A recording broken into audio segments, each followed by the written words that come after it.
Halo teman-temanku semua, selamat pagi ya. Jadi mohon maaf nih sebelumnya ya, sudah hampir 2 minggu nih teman-teman. Jadi saya nggak upload video lagi, nggak buat konten ya karena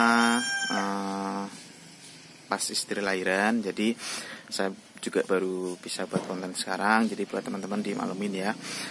Oke, untuk kali ini saya akan terakhir membahas jadi tentang seputar hobi lele ya teman-teman. Jadi di video kali ini saya akan bahas terakhir, yaitu bagaimana cara pemasaran atau penjualan ketika kita sudah memasuki masa panen. Nah, di sini yang paling ditunggu-tunggu ya teman-teman ya, paling ditunggu-tunggu dan tentunya paling banyak dinanti-nantikan ya. Ketika kita panen, terus kita jualnya kemana?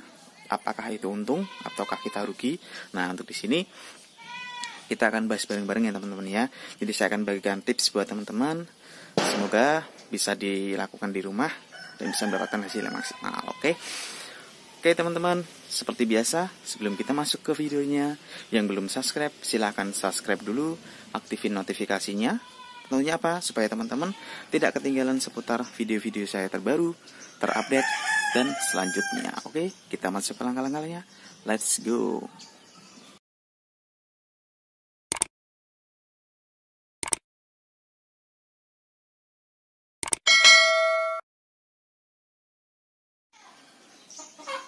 Oke teman-teman, jadi kita langsung masuk ke langkah-langkah videonya.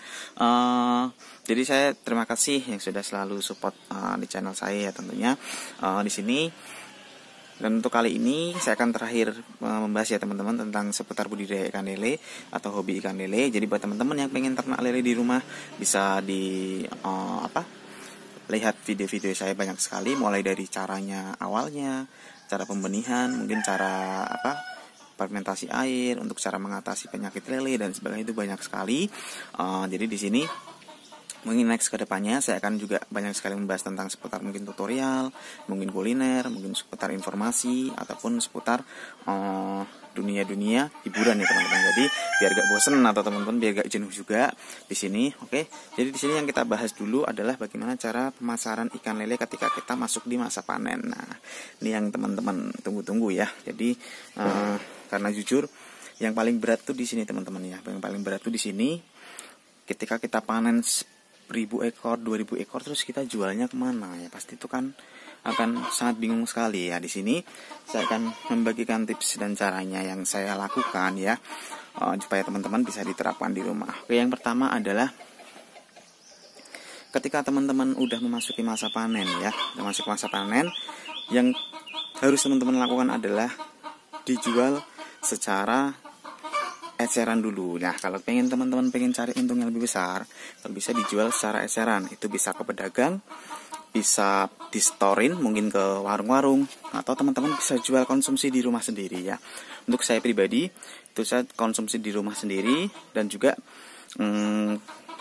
saya juga storein ke coba survei ke warung-warung, dia ngambilnya berapa, di mana, dan seperti itu. Jadi selain itu, jadi buat memudahkan teman-teman supaya teman-teman tidak rugi ketika dijual di tengkulak, diposting di Facebook, itu otomatis yang ada mesti tengkulak semua teman-teman. Tengkulak atau bakul semua yang ada, teman-teman tebas 1.000 ekor, pakannya habis berapa kita nggak tahu ya, kita akhirnya rugi. Nah, banyak yang tanya juga, bang sama aja kalau misalkan kita jualnya eceran lama, otomatis kita juga banyak kasih pakan, yaitu akan rugi juga. Nah, di sini tergantung metode marketing kita ya teman-teman ya, tergantung metode marketing kita.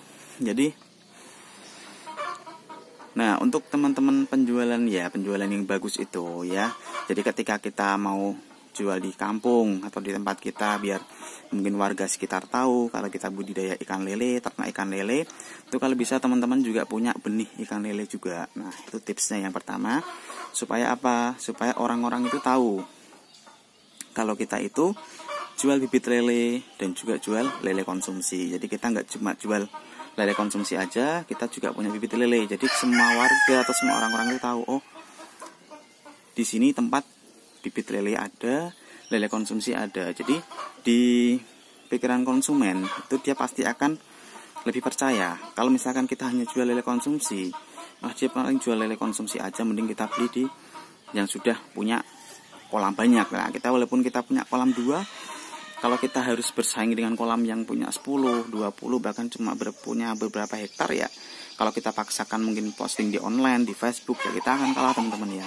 Bukan kita pesimis ya, kita akan bisa laku, cuman itu harganya ya harga bakul, per kilonya berapa, 15.000 dan sebagainya, itu akan rugi di kita. Nah, jadi tips yang pertama, kita harus punya bibit juga. Nah, jadi itu untuk mendobrak, jadi supaya teman-teman mungkin dari kampung dan sebagainya itu pemasarannya kita lebih mudah. Nah, yang keduanya, kita juga bisa menjual bibit lele itu. Nah, ketika teman-teman juga punya bibit lele, kita juga bisa jual bibit lele itu. Nah, untuk yang saya lakukan adalah saya juga jual bibit lelenya. Itu ketika saya beli di ukuran 46 ya, itu bisa kita jual Rp1.000 untuk buat anak-anak kecil ya. Biasanya kan suka sekali ya teman-teman di sini, suka sekali beli ikan lele juga. Nah, itu Rp1.000, teman-teman kasih harga berapa?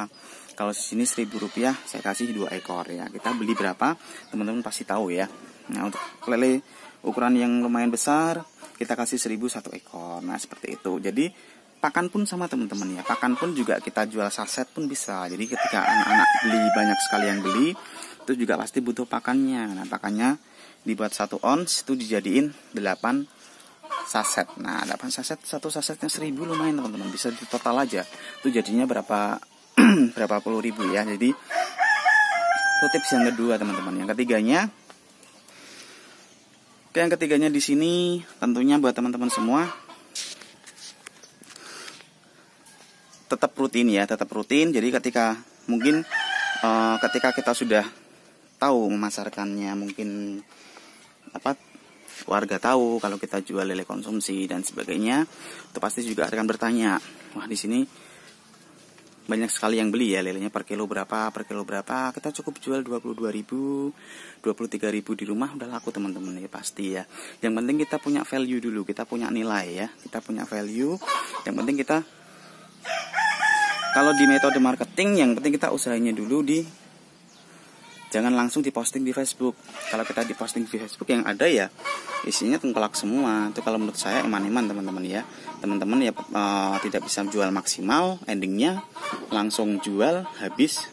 Yaudah, untungnya pun kita juga nggak bisa mengira-ngira kita habis pakan berapa dan sebagainya berapa. Jadi itu tipsnya ya teman-teman ya. Jadi biar supaya kita juga di sini punya nilai, punya value, ya tentunya teman-teman harus profesional juga. Profesional dalam arti ketika teman-teman punya lele konsumsi, teman-teman juga harus menyediakan bibit lele. Jadi di situ biar nilai kita ada, jadi biar konsumen itu percaya sama kita. Oh ya, di situ ada pembenihan, ada juga bibit lele, ada juga lele konsumsi. Jadi konsumen itu bahkan akan yang lari ke kita, bahkan ada yang tanya ke kita, mau beli ke kita, itu bakal banyak. Jadi kita nggak perlu harus posting ke Facebook yang adanya nanti isinya tengkulak semua. Nah, di sini tipsnya ya teman-teman, buat teman-teman bisa dijual secara eceran, bibit lele juga bisa dijual secara eceran. Jadi tidak ada hal yang tidak mungkin.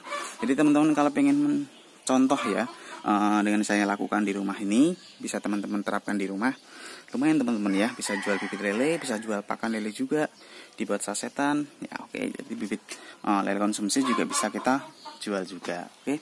Jadi segitu aja tipsnya ya teman-teman ya. Jadi buat teman-teman bisa dicoba di rumah, bisa diterapin di rumah. Jadi terima kasih yang sudah menonton video saya dari awal sampai selesai. Tentunya dukung terus dengan cara di like, subscribe, komen, and share ke sosial media teman-teman, supaya bermanfaat buat teman-teman semua ya. Oke, sekian dari saya. Sampai ketemu lagi di next video selanjutnya. Oke, selamat pagi.